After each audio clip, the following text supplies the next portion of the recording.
नमस्कार दोस्तों, market analysis के वीडियो में आपका स्वागत है। हमने लास्ट फ्राइडे एक अच्छा सा गैप अप देखने को मिला और उसी के साइड हमने यहाँ पे फॉलोअप देखने को मिला था। पर क्या हमें यहाँ पे ये जो फर्स्ट हमारा बाउंस आया है उसको हम रिवर्सल काउंट कर सकते हैं, यहाँ से लॉन्ग कर सकते हैं, या तो फिर इसको हम यहाँ पे टेक्निकल बाउंस काउंट करके हमें यहाँ पे फिर से कंटिन्यू सेलिंग करना चाहिए। अगर ग्लोबल क्यूज देखते हो तो कल जो डाउ जोन्स है वहाँ पे जब हम क्लोज हो रहे थे फ्लैट टू पॉजिटिव थे और उसके बाद में जो क्लोजिंग हुआ है 366 पॉइंट हुआ है और जो नस्दैक है वो 70 पॉइंट प्लस है, क्योंकि लास्ट टाइम नस्दैक काफ़ी अच्छा गिरा था थर्सडे को, तो उसका ये यहाँ पे रिकवरी है। पर अच्छा यहाँ पे देखेंगे तो चीज़ क्या है कि अभी भी यहाँ पे हमारा जो रिलायंस का रिजल्ट है वो इतना बुरा नहीं है, ये पॉजिटिव मान सकते हो। पर ये क्या है कि फ्राइडे वो काफ़ी अच्छा सा चल चुका है, तो हमें ध्यान में रखना पड़ेगा कि जब तक ये 2260 के ऊपर है तब तक हमें यहाँ पे शॉर्ट नहीं करना चाहिए। पर अगर 2260 के नीचे सस्टेन करने लगता है तो ये भी नीचे फिर मार्केट को नीचे ड्रैग करेगा। पॉसिबल है कि मंडे अगर ओपन होते हैं गैप डाउन तो वहाँ पे हमें बैंक को ध्यान में रखना होगा, क्योंकि बैंक हमें नीचे ले जाने की कोशिश करेगा और जो इंडेक्स इनको मैनेज करना है वो रिलायंस के ज़रिए किया जाएगा, रिलायंस को ऊपर रखा जाएगा और HDFC बैंक, ITC, फिर ICI bank, SBI and IT ये सबको नीचे रखा जाएगा। तो उस हिसाब से यहाँ पे एक्सपेक्ट कर सकते हैं हम मंडे के लिए। पर अगर रिलायंस भी साथ दे देता है तो हमें एक अच्छी और गिरावट देखने को मिल सकती है, तो हम इसको काउंट करेंगे एक टेक्निकल बाउंस। दोस्तों, अगर आप इस चैनल पर नए हो तो सब्सक्राइब जरूर करना, वीडियो पसंद आए तो लाइक एंड शेयर जरूर करना।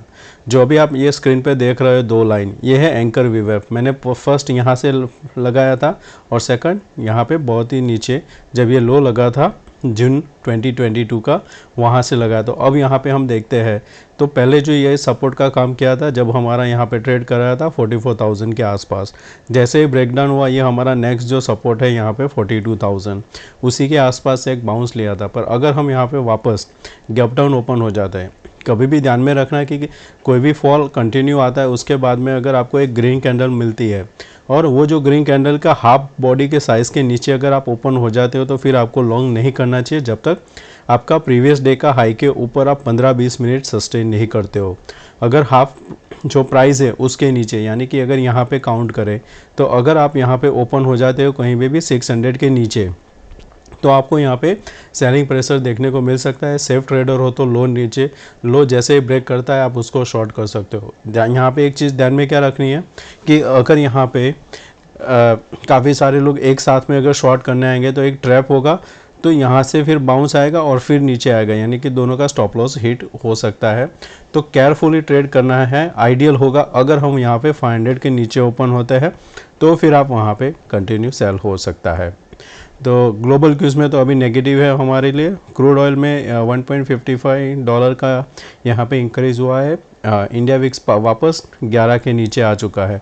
बाकी सब चीज़ नॉर्मल है। मुझे यहाँ पे लग रहा है कि USD INR में एक ब्रेकआउट हमें देखने को मिल सकता है। ये ब्रेकआउट हमारा बैंक निफ्टी को और नीचे लेके जाएगा।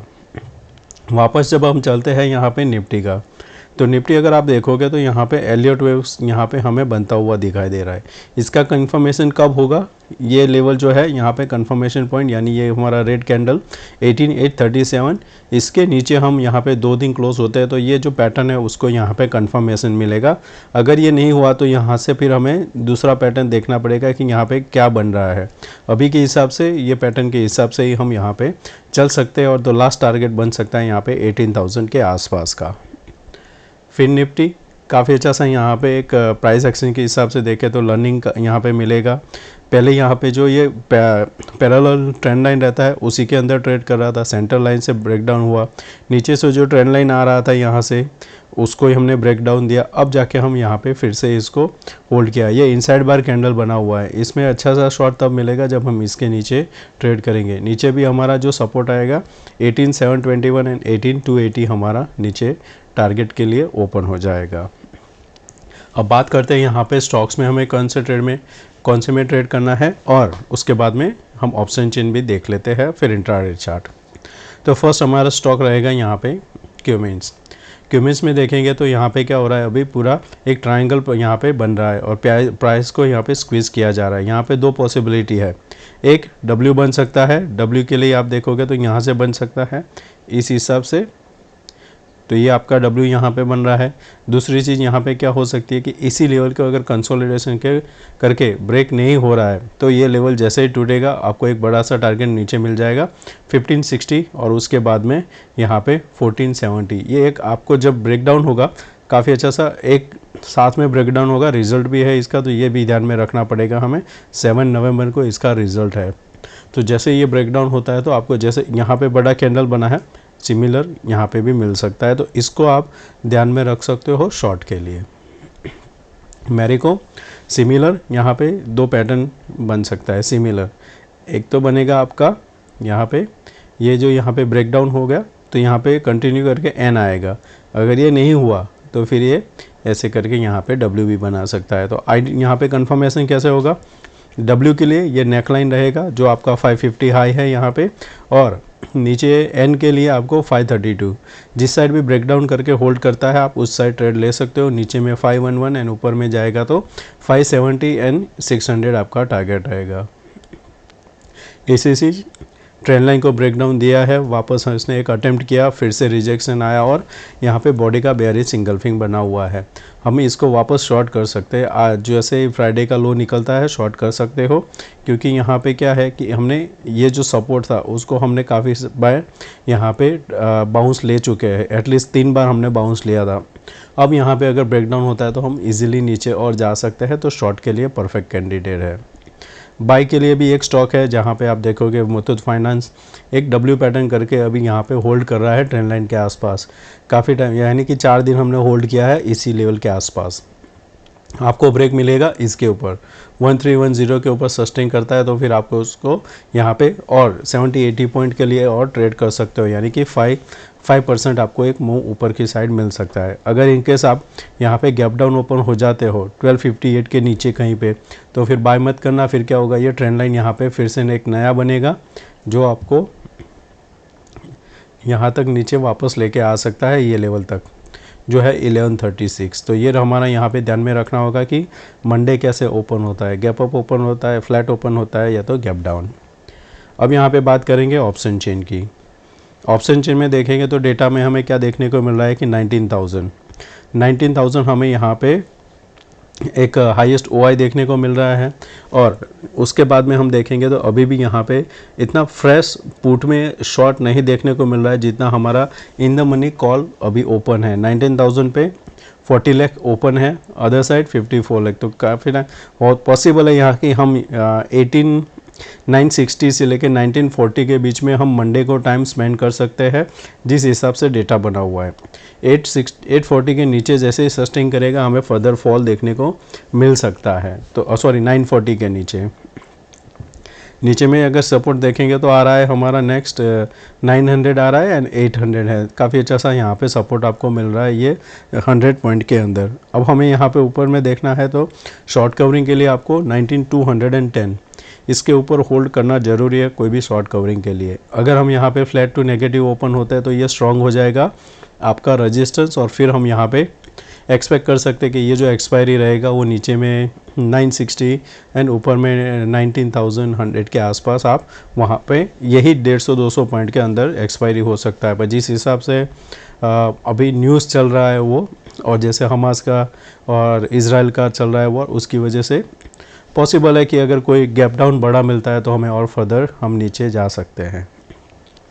और ये उम्मीद में अभी मत रखना कि दिवाली आ रही तो रैली आ जाएगी हम बाय कर ले, नहीं, पहले चार्ट को कंफर्म करने दो, बाद में आप एंटर करना। बैंक निफ्टी नीचे में सपोर्ट जो है 42,500 है, और ऊपर में जो रेजिस्टेंस है 43,000 है। तो 42,480 के नीचे आपको अगर गैप डाउन मिलता है तो काफ़ी अच्छा सा आपको सेल देखने को मिलेगा, क्योंकि यहाँ पे देखेंगे तो ये जो फ्राइडे को शॉर्ट हुआ है ये यहाँ पे 12 लाख है, जिसमें से 11 लाख तो फ्राइडे को शॉर्ट हुआ है। तो ये जो है वो लास्ट में जो शॉर्ट हुए हैं वो एक्सपेक्टेशन के साथ गए थे कि यहाँ पे अगर हम मंडे गैप अप ओपन हो जाते हैं तो हमें ये जो प्रीमियम है यहाँ पे मिलेगा, तो उस चक्कर में यहाँ पे लोग फंस सकते हैं, क्योंकि यहाँ पे अगर गैप डाउन ओपन होता है तो ये 193 वाला 300 के ऊपर आएगा तो इसका 50% के ऊपर एसएल हो जाएगा, उस चक्कर में ये यहाँ पे फर्दर नीचे जा सकता है। तो नीचे अगर ब्रेकडाउन देता है तो वापस हम अटेम्प्ट करेंगे 41,800 का एक बार। अब वापस और फिन निफ्टी का भी देख लेते हैं साथ में कि उसमें कौन सी जगह पे डेटा में सपोर्ट है। फिन निफ्टी में काफ़ी हमने रिसेंटली क्या देखा हुआ है कि लोग दूर का शॉर्ट करके बैठते हैं, पर दूर का शॉर्ट करने में ध्यान में रखना लास्ट मंडे को क्या हुआ था, 1 रुपये वाला 150 हो गया था। तो अगर आप प्रॉफिट में हो तो कीप स्टॉप लॉस, और नहीं तो जीरो का वेट मत करना, जो भी प्रॉफिट मिले लेके एग्जिट कर सकते हो। मैं ज़्यादातर क्या करता हूँ, अगर मैंने कोई ऑप्शन शॉर्ट किया है 200 के प्राइस के आसपास, तो मैं वो 30 के आसपास आता है तो मैं उसको बुक कर लेता हूँ, क्योंकि कई बार क्या होता है वो 30 से रिवर्स कर जाता है। और जो छोटी प्राइस रहती है उसमें आप क्या कर सकते हो, 11 के आसपास आता है तो एक बार बुक कर सकते हो। डेटा के हिसाब से हमें यहाँ पे क्या ध्यान में रखना है, 19250 का लेवल हमें ध्यान में रखना है, क्योंकि इसके ऊपर शॉर्ट कवरिंग आपको ऊपर लेके जा सकती है और काफ़ी अच्छा सा, यानी कि 400 के ऊपर भी जा सकता है, जो 250 के ऊपर है। नीचे में अगर हम वापस 19,080 के नीचे सस्टेन करने लगेंगे तो हम फिर से 19,000 एंड 18,900 तक हम जा सकते हैं। तो ये हमारा ऑप्शन चेन का डेटा है। अब हम यहाँ पे बात करते हैं इंट्राडे के लिए। तो इंट्राडे में अगर हम यहाँ पे देखेंगे तो जो हमारा क्लोजिंग हुआ है वो जो प्रीवियसली हमारा ये लो लगा था उसी के आसपास से हमने यहाँ पे एक क्लोजिंग दिया है कंसोलिडेशन करके। तो अब हमारे लिए यहाँ पे क्या हो जाता है कि अगर हम फ्लैट ओपन होंगे तो ये जो हमारा ये लेवल है ये एक रेजिस्टेंस का काम करेगा, वो है 178 के आसपास, जो अभी से यहाँ से करीबन 150 पॉइंट है। तो अगर गैप अप ओपन होता है 100 के आसपास तो यहाँ पे एक छोटा सा रिस्क ले सकते हो, जब वापस से 1980 के नीचे आता है और आपका टारगेट वापस 19,000 होना चाहिए। अगर यहाँ पे फ्लैट ओपनिंग होके ये लेवल को ब्रेक करता है जो है 19,014, अगर इसको ब्रेक करता है तो आप उसको होल्ड कर सकते हो। पहला टारगेट आएगा 18,940 और उसके नीचे होल्ड किया तो फिर आपका यहाँ पे 18,900 तक इसको शॉर्ट करके रख सकते हो। अगर बड़ा गैप डाउन ओपन हो जाता है 960 के नीचे तो वेट करना, एक बाउंस के बाद शॉर्ट करना, टारगेट आएगा 18,900 के लिए। बैंक निफ्टी जिस हिसाब से क्लोजिंग हुआ है काफ़ी अच्छा सा यहाँ पे, क्योंकि ये उसका लास्ट टाइम जो ओपन इक्वल टू हाई था उसी के ऊपर हम यहाँ पे क्लोज हुआ है। तो हमारे लिए ध्यान में क्या रखना है कि ये लेवल इंपॉर्टेंट रहेगा ऊपर में 43,040। अगर हम यहाँ पे इसी लेवल के आसपास ओपन होते हैं और वापस हम यहाँ पे 900 के ऊपर सस्टेन करते हैं तो हम एक अटेम्प्ट करेंगे 43,040 का एसएल हिट कराने के लिए, जो लेके जाएगा 43,110 के आसपास। अगर मानो गैप अप ओपन हो जाता है 42,900 तो यहाँ पे वेट करना, एक रिजेक्शन कैंडल मिलता है 4340 के आसपास तो शॉर्ट कर सकते हो, वापस आपको 42,800 42,600 देखने को मिलेगा। इनकेस अगर हम फ्लैट ओपनिंग होके फिर लो को ब्रेक करता है 630 का तो भी आप इसको शॉर्ट कर सकते हो। 500 पहला टारगेट आएगा एंड वापस हम 360 तक जाएंगे। बड़ा गैप डाउन ओपन होता है 360 के आसपास तो कोई ट्रेड नहीं रहेगा। बाउंस में फिर हम यहाँ पे प्राइस एक्शन देख के शॉर्ट करेंगे for the target of 42,000। Fin Nifty similar, यहाँ पे भी जैसे बैंक निफ्टी का है, शॉर्ट के लिए हमें 19,080 और ऊपर में शॉर्ट कवरिंग के लिए हमें यहाँ पे ये लेवल जो है 240 के आसपास। फ्लैट ओपनिंग होने के बाद हमें कोई ट्रेड नहीं मिलेगा, ये फिर ट्रेड जोन बन जाएगा आपका ऊपर में 200 एंड नीचे में 80, यही 120 पॉइंट्स के बीच में कंसोलिडेशन हो सकता है। तो दोस्तों मैं आशा करता हूँ आज का ये वीडियो पसंद आया होगा, अच्छा लगा तो दोस्तों लाइक एंड शेयर जरूर करना। थैंक यू दोस्तों, मिलता है नए वीडियो में। Take care, bye bye.